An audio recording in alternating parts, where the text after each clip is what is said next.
London প্রবাসী রাজনা বেগমর পক্ষ থাকিয়া 35টা কোরআন শরীফ বাদ দিয়া দেওয়া হইছে।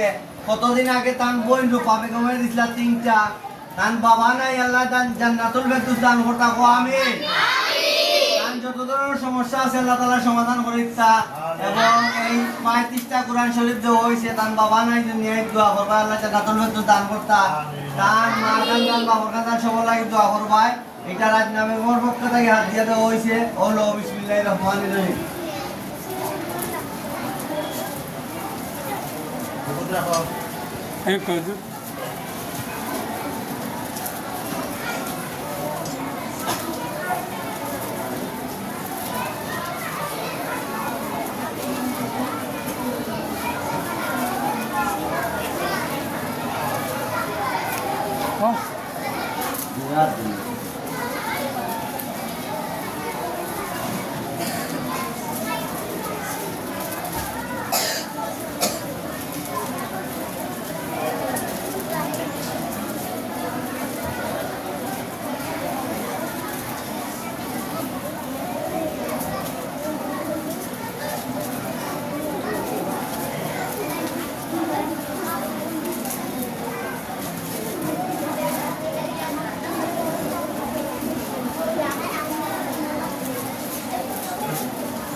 ঠিক আছে, তার লাগি রাজনা বেগমরা কিন্তু আওয়ারের সবে আমিন।